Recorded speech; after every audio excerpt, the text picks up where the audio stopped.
আমরা বাংলাদেশের জমিন কারো কাছেই যারা দেই নাই, আমরা স্বাধীনতা অর্জন করেছি, রক্ত দিয়েছি। আবু সাইদ বলেছে, বুলেটের সামনে বুক পেতে দিয়ে এই বুকে তুমুল ঝড়, পারলে তোরা গুলি কর, প্রয়োজনে তাদের সামনে আবারও দাঁড়িয়ে যাব। আমরাও বলবো বুকের ভিতরে অনেক ঝড়, পারলে তোরা গুলি কর, তারপরেও বাংলার জমিন কারো ইজারা হতে দেব না। আমার সম্মানিত ভাইরা, বাংলাদেশের জমিনে এই মুহূর্তে এই পরিস্থিতিতে যদি কোনো ব্যক্তি বলে থাকেন ইসলামী আন্দোলনের কর্মীরা মুয়াজ্জিন হতে পারবেন না, ইমামতি করতে পারবেন না, বুঝতে হবে ওই জামানায় নামাজ রোজা করার পরেও আব্দুল্লাহ ইবনে উবাই আল্লাহর রাসূলের শুধুমাত্র নেতৃত্বকে পছন্দ করে নাই, বরং নবীজি যখন মক্কা থেকে মদিনায় হিজরত করে যাচ্ছিলেন ওই সময়টা আব্দুল্লাহ ইবনে উবাইয়ের, ওই সময়ে তাদের দেশের যিনি তখন মদিনার নাম ছিল ইয়াসরিব, ইয়াসরিবের যিনি নেতা ছিলেন, নেতার মৃত্যুর পরে নতুন একজন নেতা তৈরি করতে হবে। আব্দুল্লাহ ইবনে উবাই ইবনে সুলুল ওই নেতার আসনে বসবে, এমন একটা প্রস্তুতি চলতেছে। সবাই বলতেছে আব্দুল্লাহ ইবনে উবাইকে মদিনার নেতা বানাবো, ইয়াসরিবের নেতা বানাবো।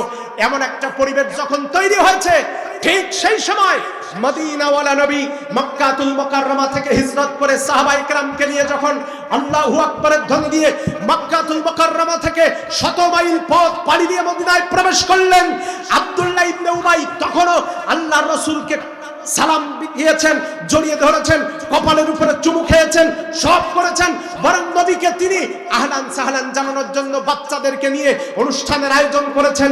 যখনই বুঝলেন মুহাম্মদ বিন আব্দুল্লাহ শুধুমাত্র মদিনায় ধর্মীয় নেতা নন, মদিনার ক্ষমতাও তার হাতে চলে যাচ্ছে, কোরআন দিয়ে তিনি রাষ্ট্র পরিচালনা করবেন, এই মদিনার সংবিধান হবে কোরআন, এই মদিনার বিচার চলবে কোরআন দিয়ে, এই মদিনার আইন বিভাগ চলবে কোরআনের 500 আয়াত দিয়ে, এই মদিনার শিক্ষা ব্যবস্থা চলবে কোরআন শরীফের 122টি আয়াত দিয়ে, এই মদিনার অর্থ মন্ত্রণালয় চলবে কোরআনের 9টা আয়াত দিয়ে, এই মদিনার সাংস্কৃতিক অঙ্গন চলবে আল কোরআনের 288টা আয়াত দিয়ে।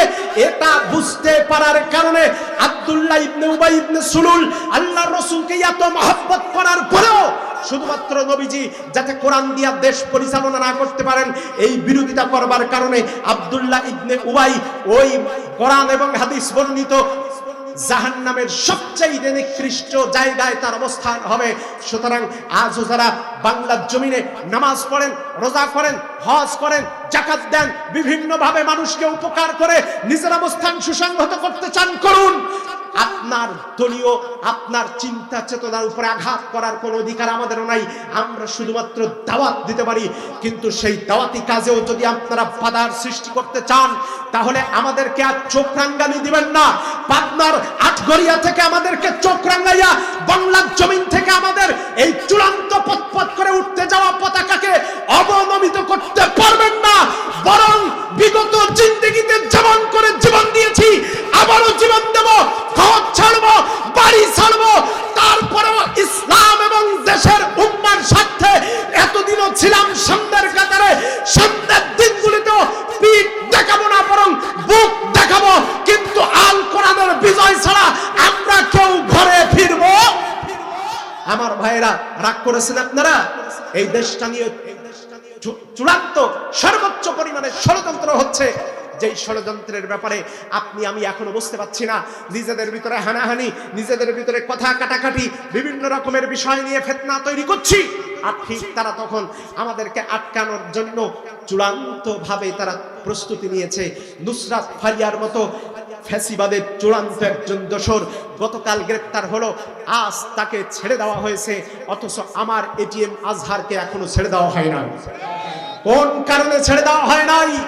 বাংলাদেশে লুৎফুজ্জামান বাবর, তিনিও একজন প্রখ্যাত রাজনীতিবিদ, তার মামলাও ছিল অনেক বড়, তিনি জেলখানা থেকে সাথে সাথে বেরিয়ে এসেছেন। আমরা স্বাগত জানাই, একজন মাজলুম ব্যক্তি যে দলেরই হোক আমরা তার জন্য ওয়েলকাম জানিয়েছি, ফুলের মালা দিয়েছি। কিন্তু আমাদের প্রশ্ন, একই দেশে একই পরিস্থিতিতে আমরা লজিস্টিক সাপোর্ট দিয়েছি। যারা এখন ক্রেডিট দাবি করছেন 5ই আগস্টের আগে প্রকাশ্যে তারা বলেছেন এটা ছাত্রদের আন্দোলন, আমাদের কোনো সম্পর্ক নাই, এ কথা বলার পরেও আমরা সকল সাপোর্ট দেওয়ার পরেও আমাদের এটিএম আজহার, আমাদের দলীয় প্রতীক কেন আমাদের নিবন্ধন সম্বোধন এখনো পর্যন্ত ফিরিয়ে দেওয়া হচ্ছে না। মনে রাখবেন, আমরা বারবার কিন্তু সহজ কথায় আর ছেড়ে দেব না। সম্মানিত হাজরিন, আল্লাহর কোরআনের মাহফিলে আসলে কি লাভ হবে সে কথা বলতে গিয়ে আমি এ কথাগুলো টেনে এনেছি।